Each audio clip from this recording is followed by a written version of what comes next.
You ever see something so cruel it makes your blood boil instantly? I was just out walking my dog when we stumbled on a matted, mangy pup barely clinging to life. Then her owner showed up and smiled.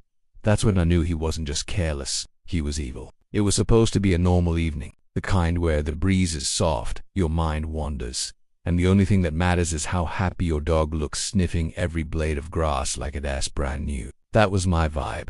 Just me, my pup, and a bit of peace before bedtime. We were maybe 10 minutes into our walk when something changed. My dog stopped dead still, tail low, ears perked. That's when I saw it. There, in the middle of the street, like some forgotten shadow, stood this tiny, trembling creature. At first I thought it might have been a raccoon or a stray cat, but no, it was a dog, a small one, or at least what was left of one. She looked like she'd crawled out of a nightmare. Her fur, if you could call it that, was so matted it looked like old carpet ripped from a condemned house. Monge had eaten through her coat in patches, leaving raw, pink skin exposed. Fleas visibly crawled over her back like they owned her. One eye was sealed shut with dried mucus, so swollen it looked like a marble had been jammed under her eyelid. Her nails were so long and twisted, she wasn't even walking, she was limping, balancing on the backs of her paws. She was shaking all over, quivering like a leaf in a thunderstorm. My stomach dropped, my hands clenched, my heart broke. I knelt down, slow and cautious. "Hey girl," I whispered. She didn't growl, didn't bark, didn't move, just stared through me with that one good eye. Like she was asking if I was the next person who'd de-hurt her. I called my wife right there, voice tight, fighting to stay calm. "Can you bring a blanket in the car? There's a dog. It's bad." She didn't ask questions, just said on my way. While I waited, I crouched beside the dog, who I later named Sally, and tried to make her feel safe. No sudden moves, just soft words and my hand outstretched. My own dog, bless his soul, just sat beside us like he understood what was happening. Just quiet solidarity. And then a door creaked open. It was the house directly in front of us, a run-down, paint-chipped mess with broken blinds in every window. Out shuffled this old man, greasy hair, stained shirt, one slipper on. He looked like a caricature of "Don't trust this guy." He blinked at us, then called out like he was summoning a pet for dinner time, "Come on, girl, inside." I looked at him, then at Sal, then back at him. "You serious right now?" I said, standing up. He gave me this annoyed grunt. "She's mine, she's just sick. Won't eat." I don't even remember taking the first step toward him, but suddenly I was yelling. Years of bottled-up rage found a target in that moment. "She's sick. You think this is what sick looks like? This dog is dying, man. Her fur's rotting off, her eyes sealed shut, and you've done nothing." He tried to wave me off, mumbling excuses. "She's old, not much to do." "Nope, absolutely not. There's no fucking way I'm letting you take her back inside that hellhole." We've a full volume now. Him defensive, me furious. My dog started barking. A porch light flicked on down the street, then another. A couple neighbors stepped out. Watching that only made me louder. I turned to them. This guy let his dog rot in the street and now wants to drag her back inside. "You've all seen this before?" A woman nodded solemnly. "He's got another one in there too. Haven't seen it in weeks." Rage burned hotter. The man looked overwhelmed now. Maybe he realized he'd lost control of the situation. Maybe he thought someone would call the cops. Maybe he didn't care. But I did. My wife's headlights cut through the dark, pulling up like backup. She stepped out with the blanket. No words, just action. I wrapped Sally gently, carefully, like she was glass. She didn't resist, she didn't even flinch. That's how exhausted she was. No. We got in the car. I glanced back once, just to see the old man watching us from his porch, arms crossed, eyes dull, like this was just another evening for him. But for me, it was the moment everything changed. Because I wasn't just taking a dog off the street. I was taking the first step toward making sure that piece of trash never forgot what he did. I didn't know it then, but Sally was about to become the reason I made a revenge part of my daily routine, and I was just getting started. You'd think after seeing Sally like that, the worst part would be over. But nah, it was just beginning. Because even though we had her wrapped up in a blanket, safe in the car, her condition haunted me. Every time I looked in the rearview mirror, I saw her curled up on the seat, barely moving, like she didn't expect comfort, like she didn't think she deserved it. But the image that really stuck, it wasn't Sally, it was him. That old man, standing there like he hadn't done a damn thing wrong, like he wasn't responsible for her shaking in the street. He had this blank, lazy stare, the kind of look you give when you reannoyed the pizza delivery is late not, when someone is calling you out for animal abuse. And that phrase, "she's sick," won't eat. It looped in my head like poison, not because it was pathetic, but because it was such a lie. I've seen sick dogs. This wasn't that. This was willful neglect. This was evil dressed up as apathy. I couldn't get over the way he just expected me to hand her back, like I was some stranger interrupting his day. Let me be clear, I don't go looking for fights. I'm not the type who thrives on confrontation, but something about that man, the way he tried to reclaim Sally like she was property, like her suffering was just inconvenient, it lit a fire in me I didn't even know I had. The more I thought about it, the worse it got. What kind of person sees a dog literally disintegrating in front of them and says, "Oh well"? What kind of monster looks at bleeding skin, crusted eyes, bones poking through the fur, and does nothing? I didn't know much about him then. Just his face, his house, his voice. But that was enough to make him unforgettable. After we got home and settled Sally in the garage, I stood outside for a while, just staring at the stars. My wife was inside, getting us some food and setting up a soft bed. But I was still locked in that moment on the street. His face, his words, my fury, replaying everything. And then I remembered the neighbors, the ones who came outside when the shouting started.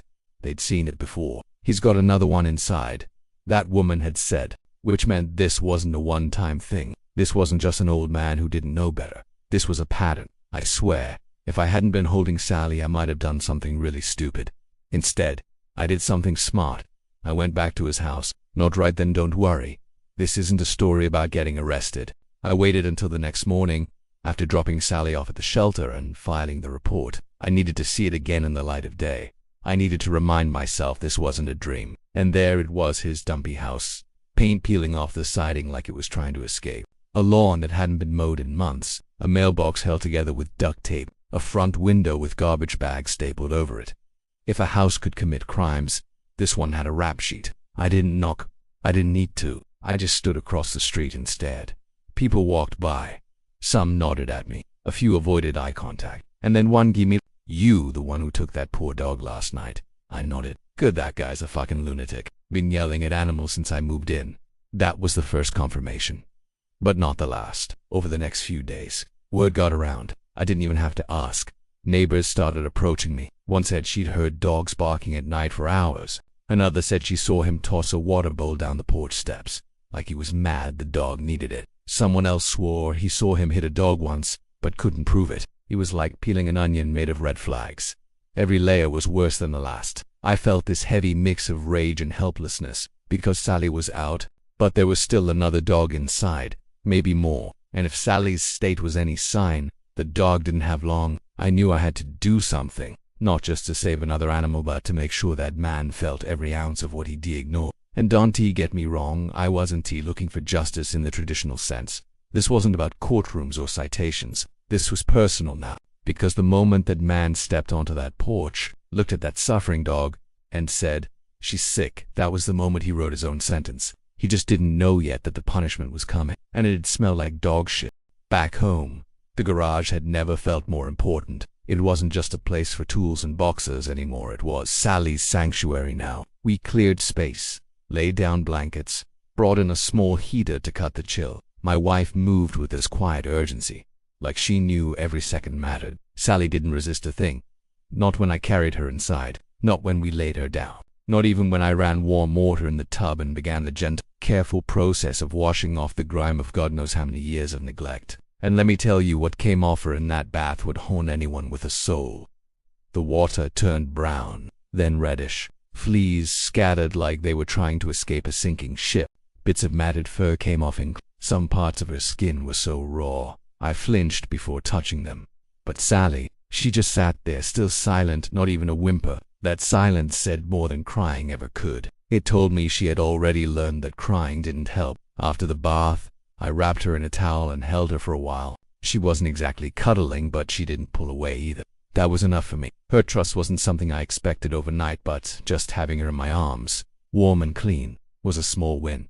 And we were desperate for wins. My wife brought out a can of wet food, one of the good ones, not the dry kibble that sat untouched. We figured maybe the soft texture and smell would tempt her appetite. It did. She didn't eat like a hungry dog. She devoured it like an animal who hadn't tasted real food in months. Her whole body leaned forward, frantic, desperate, as if she thought the bowl might vanish. She licked it clean, then kept licking the empty metal like she could will more food into existence. That's when I cried. Not loud, not dramatic, just this quiet, shoulder-shaking kind of grief. Because it hit me.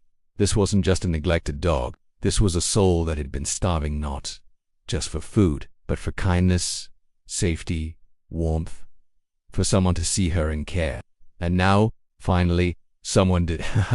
We gave her another bowl and water, and then let her rest in the corner, curled up in a little cave of blankets like a broken thing trying to stitch itself back together. Every so often I'd peek in to check on her. She barely moved, but her breathing slowed, deepened. For the first time, she looked like she was actually sleeping, not just passed out from exhaustion, but resting. My dog came by too. He sniffed around, circled her once, then laid down nearby, not touching, not crowding, her just ...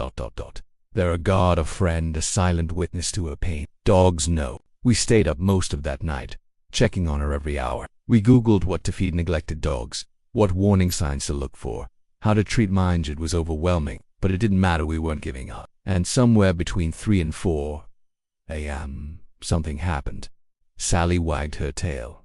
It wasn't big, it wasn't fast, just a small, shaky flick when my wife whispered her name. That single moment, worth every tear, every late-night trip to the garage, every ounce of fury I still carried toward the man who let her rot.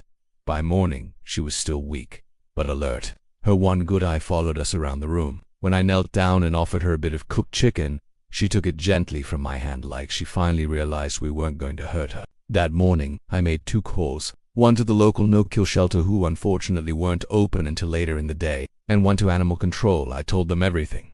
What we saw, what we did, where she was, and most importantly, who did this to her. They asked for photos, statements. I gave them all of it, and then I waited. We named her Sally before the van arrived. It felt right, strong but gentle, like someone who'd been through hell but wasn't finished fighting yet. When the shelter volunteers came, they were kind, careful. They examined her, took notes, whispered soothing things as they loaded her into the van like royalty. It felt like handing off a piece of my heart. But I knew we couldn't give her what she truly needed: round-the-clock medical care, pain management, treatment for all the things that were killing her from the inside out. As they pulled away, I stood in the driveway with my wife. Neither of us spoke. What could we say? We'd done all we could. We just didn't know if it would be enough. But what I did know, standing there under that cold morning sun, was this: the man who let this happen. He was about to find out what real sickness looked like, and I was going to be the cure. The day after Sally went to the shelter, the house felt quieter, not in a peaceful way, in a heavy, echoing kind of way, like the air itself was holding its breath. I kept checking the garage out of habit, expecting to see her curled up in her blanket fort, but it was empty, just a clean space with no tiny tail flicking or one-eyed stares. I didn't realize how much she'd already filled our lives in just one night. That morning, I called the shelter to check in. The woman who answered remembered her immediately, said they were running tests, trying to stabilize her. She's in rough shape, she warned, but she's calm, sweet, like she knows she's safe now. That gave me a spark of hope. I clung to that. The next few hours were a blur. I paced the kitchen, walked my dog, ranted to my wife, scrolled forums about recovery for abused dogs. Every success story felt like a sign, like maybe Sally could be one of them. That afternoon, the phone rang. I knew before I answered that it wasn't good. The same woman's voice, softer this time, slower. She told me they'd done all they could, that Sally had severe internal damage, advanced organ failure. Her age, combined with the neglect, had pushed her too far past the edge. She wasn't in pain, she said gently. She passed quietly, surrounded by people who loved her, even if it was just for a day. I didn't say anything. I couldn't, have my throat closed like a fist. She added, "You gave her that." Her final day wasn't cold or lonely, it was warm, kinda mad as I thanked her. Then I sat in the garage, right in that empty spot, and cried. Not just for Sally, but for every dog like her. For every moment she'd suffered while that bastard across the street sat on his porch and did nothing. I thought about her swollen eye, her shaking legs, the way she'd eaten like she'd never seen real food, the soft tail wag in the middle of the night, and now gone, just like that. But here's the thing about heartbreak: it doesn't just crush you, it carves you out, makes space for something else. And in that hollow, something grew, something sharp. Sally may have passed, but her story wasn't over, because I wasn't done. I didn't save her life, but I would make damn sure her death meant something. That the man who let her rot would never sleep without remembering her face. That every time he looked at his window, he'd see the consequences of his cruelty staring right back at him. Grief turned to resolve, and then to planning. The first move was already in motion. Animal Control. They followed up on my report, took my statement, asked for every detail. I told them everything. The confrontation, the neighbors, the condition she was in. I sent photos, gave them his address. And you better believe they went. They visited his house that very same day, and they didn't leave empty. Turns out, the second dog inside wasn't in as bad shape, but it wasn't good either. Malnourished, neglected, covered in its own filth.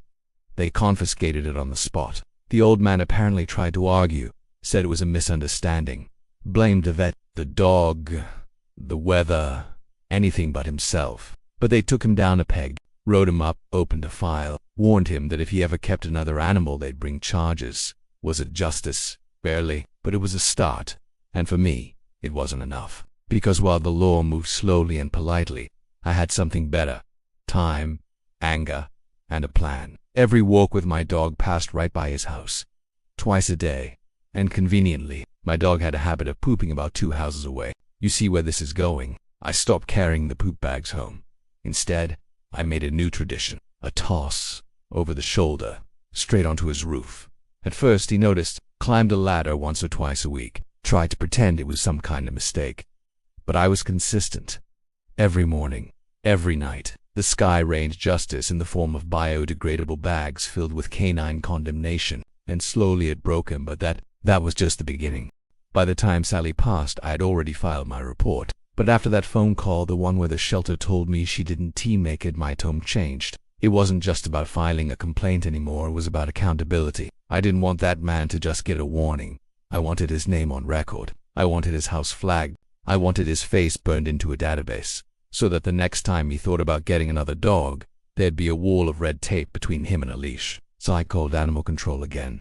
This time, I wasn't calm. I explained again the condition Sally was in when I found her. I gave them the exact time, exact location, the exchange with the man, everything down to the broken porch light on his house. I sent high-resolution photos, including the worst ones, the ones where her nails curled under her paws and her eye looked like it belonged in a horror movie. The officer on the other end listened, said he remembered my first call.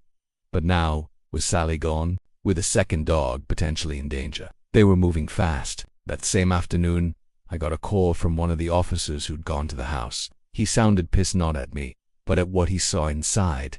That second dog, he said, would have ended up like the first one.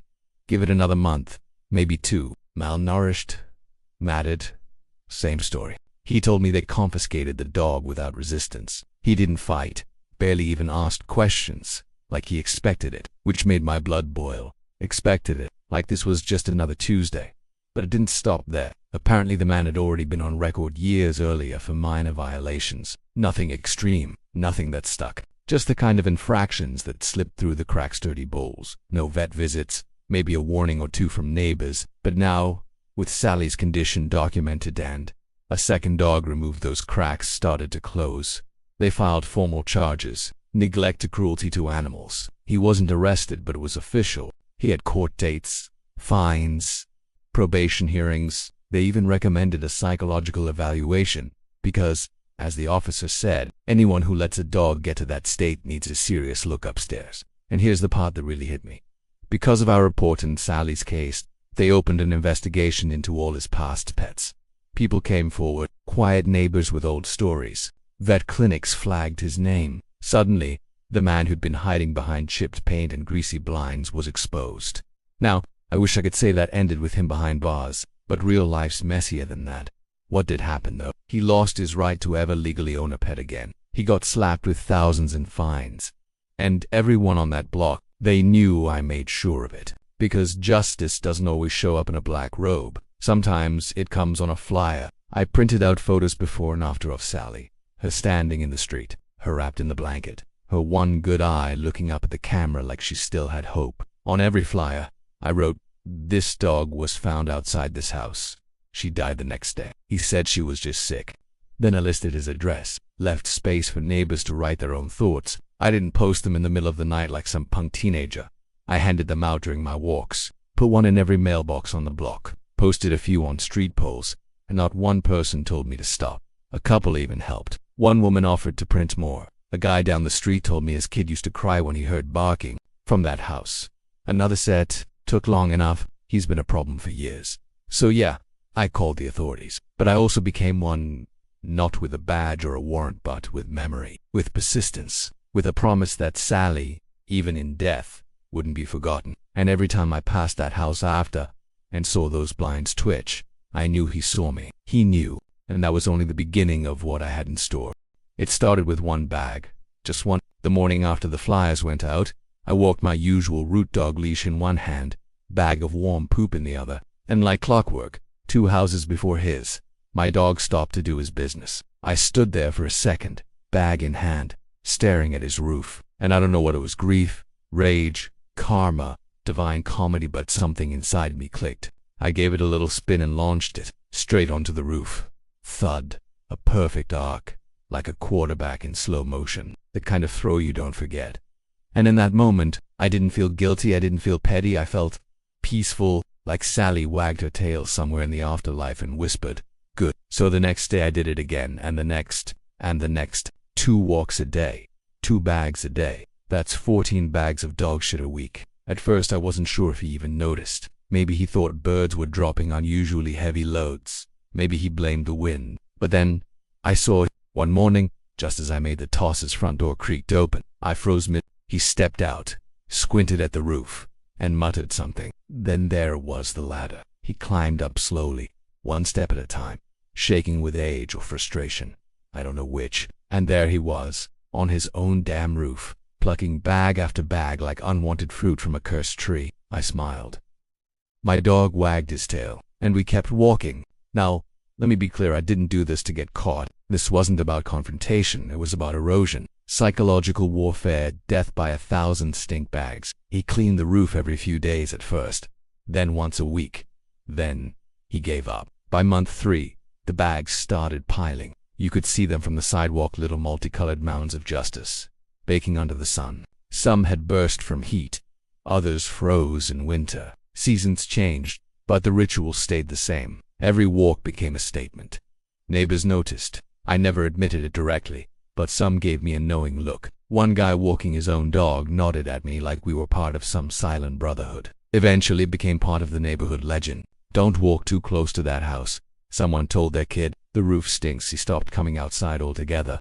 Blinds always drawn, porch untouched. His house looked abandoned from the outside, but I knew he was still in there, stewing, smelling, suffering, and that made it better. But revenge, when done right, isn't just about the act. It's about the routine, the commitment, the discipline. I was meticulous. I kept my throws consistent. I adjusted for wind. I even got creative, sometimes flinging them underhand, sometimes with a spin, once even bouncing one off the gutter just for flair. It became Art Therapitelli, tribute to a dog that only knew kindness for one night, but whose story echoed long after. Now here's where it gets really poetic. About 6 months in, I ran into a city inspector outside his property. He was looking up at the roof, frowning. "You live nearby?" he asked me. "Couple streets over," I said casually. He pointed to the roof. "We've had complaints, rodents, smell, neighbors say there's bags of something up there." I shrugged. "Weird, probably squirrels or something." He nodded, unconvinced. But sure enough, a week later, I saw a cleanup crew, hazmat suits, ladders, buckets. They had to scrape months of fermenting dog shit off his roof. I didn't even have to pay for it, the city did. Fined him for property hazard, health violations, and improper waste disposal. Can you imagine that report? Source of contamination, dozens of dog feces bags thrown on roof over extended period of time. I almost printed that page and framed it, and even after that, I didn't stop. I gave him a week of clean air. Then I started again, slow and steady. Not every day, just enough to remind him. Because the goal was never just mess, it was memory. I wanted him to remember Sally every time it rained and the roof dripped like sewage. Every time he stepped outside and caught that faint, familiar smell. Every time he looked up and saw another bag, just one, but knew it meant I hadn't forgotten. And I hadn't, because Sally never got revenge. She never got to run, or play, or sleep in a real bed for more than one night. But I did. And sometimes, that's enough. Now, some people might say this was excessive. then maybe I should have let it go. But to them, I say, if you ever held a dog that didn't know love until the last day of her life, you'd understand. This wasn't just about shit on a roof. This was grief, weaponized. By the time his roof looked like a landfill for canine war crimes, you'd think I would have felt satisfied. I mean, how many people can say they turned their grief into literal airborne justice and got the city involved? But nah, it still wasn't enough. Because here's the truth, shit washes away. Time fades the smell. Even the flies eventually move on, but shame sticks. And that's what I wanted him to feel. I didn't want him just scrubbing his roof. I wanted him avoiding eye contact with every neighbor. I wanted whispers behind his back. I wanted him to be known, not as the guy with the overgrown yard or the old man on the corner. I wanted him to be the one who let a dog rot in the street like trash. So, I made flyers, simple, sharp, and devastating. At the top was a photo of Sally Tekka in the night I found her, wrapped in the blanket, head peeking out, one eye swollen shut. Below it, a second image, her plate clean, her eye open, tail tucked under her, not healed, just seen. Underneath those I wrote, "This is Sally. Found in the street outside his address, covered in fleas, mange and malnutrition. Her owner claimed she was just sick. She died 24 hours later. Animal control removed a second dog from his home. Think this man deserves another pet." And then, the final punch. "Would you let your dog near him?" I printed hundreds, paid extra for quality, paper, color, ink, weather-resistant finish, and I didn't just hand them out, I deployed them. Mailboxes, windshields, coffee shops, community bulletin boards, dog parks, pet supply stores. Anywhere a person with a conscience might read it. Hell, I even posted a few on local vet clinic corkboards. You know, the ones usually filled with lost pet posters and cat adoption flyers. Boom, Sally's face. Front and center. I never signed my name. I didn't have. Her story did all the talking. And oh, people talked. I heard it while walking my dog. Little snippets. "Did you see those flyers? That poor dog? That house over on Jefferson. Right, I think I know that guy. Used to yell at kids too. Animal control's already been to his place. Hope they never stop. The best part? A few brave souls knocked on his door. One neighbor let scold her. Linda told me. She asked him flat out, 'Did you let that dog die?' He slammed the door in her face. Good, let it slam, let it echo. Let every knock off to sound like guilt in his ears. He took the flyers down when he found them, ripped them, trashed them, cursed at the air, but every one he tore down was replaced with 2 more. He couldn't keep up. Because this wasn't just me anymore. Other neighbors joined in. One guy made laminated versions. Another uploaded the flyer to a neighborhood Facebook group with over 2,000 members. Someone else turned it into a Reddit post on our Justice serve that went mildly viral. Sally's face was everywhere, and his was sinking deeper into infamy. At one point, someone tagged his sidewalk with chalk. "Dog killer lives here." He hosed it off. 2 days later, it was back. Every walk I took became a reminder for him, not me. I didn't say a word when I passed, just smiled. You could see it in his face, this haunted, worn-down look like he hadn't slept right in weeks. He used to sit on his porch. Now he peeked through blinds like a raccoon caught in headlights. Eventually, the for sale sign went up. Oh yeah, he tried to run. I like to think it was because of the flyers, or the roof, or the whispers, or all of it together, death by embarrassment. But houses like his don't sell fast. Especially not when every prospective buyer pulls up and sees a dog-shaped shadow hanging over the porch. I even saw one couple get back in their car after reading a flyer taped to the lamppost out front. And guess what? Before I moved across town, I printed one last flyer. Just one. Laminated, bolted to a stake. Planted it in the patchy lawn by the curb. Same photos, same quote. "Would you let your dog near him?" It stayed there for 3 weeks. He never touched it. Because by then, he knew the roof was just the beginning. Sally wasn't just a dog, she was a symbol in me. I was her ghost. You'd think moving across town would have put an end to it. New neighborhood, new routines, new everything. And for a while I let myself believe that. I unpacked boxes, learned the quirks of a different grocery store, found a new route to walk my dog. Life moved on, or tried to. But every time I passed a dog shivering in the cold or saw an old pup getting extra love from its owner, my brain flashed back to Sally, to that night, to that man's dead stare and the way he said, "She's just sick," like it was a damn excuse. It didn't sit right, because while I had left his neighborhood, he hadn't left my mind. Revenge, when done right, isn't a one-time event. It's not loud or flashy, it's a habit, a ritual, a reminder. And so, every couple months, I'd make a detour just once in a while, just enough to keep the rhythm alive. I'd load up a single bag, drive across town, park a few streets away, walk the route like I used to, like clockwork. And when I reached his house, I'd stop, just for a second. Then, with the same calm I had the very first time, I'd toss it. A clean arc, a soft thud, like it never left. No flyers this time, I didn't stay to watch, I didn't need to, because I knew he knew. The pattern had burned itself into his brain. Every flutter of wings above his house probably made him look up in panic.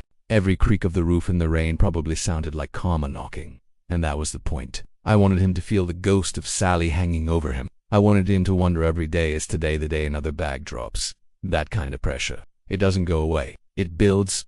Slowly. Quietly. Permanently.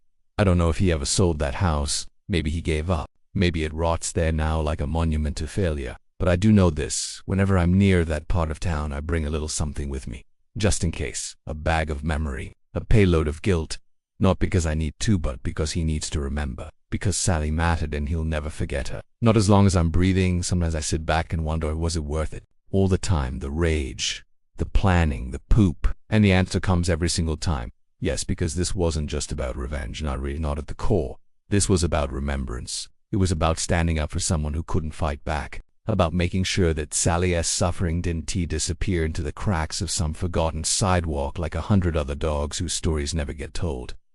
I still see her, that first night standing in the street like a ghost, that swollen eye, those trembling legs, the silence, the way she ate, like it hurt to stop, the tail wag in the middle of the night that said, thanks for trying. She was never mine, but in a way, she became a part of me. Sally didn't get justice in the courtroom sense. No gavel, no orange jumpsuit, no dramatic confession, but she got something better.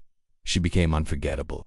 And the man who broke her, he got exactly what he gave. He made a dog feel invisible, so I made sure he felt watched. He tried to silence his soul, so I made her story loud. He ignored her cries, so I made sure his roof cried back. Revenge doesn't always have to look like vengeance. Sometimes it's just a mirror, a slow, smelly, humiliating mirror.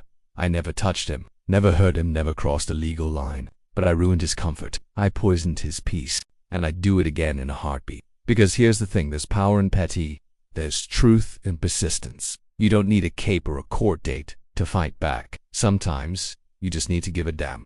To say, no, not this time. And that's what I did. For Sally. For every neglected animal. For every broken voice that never got to bark one last time. This story isn't about poop or a man or even revenge. It's about making suffering visible. And letting it matter. Sally mattered. And she always will. Sometimes justice doesn't come in court, it comes from a bag of dog poop tossed with purpose. If Sally's story hit you, share this video. Speak up. Fight back. And remember, even the smallest voice deserves to be heard. Like, comment, and subscribe for Sally.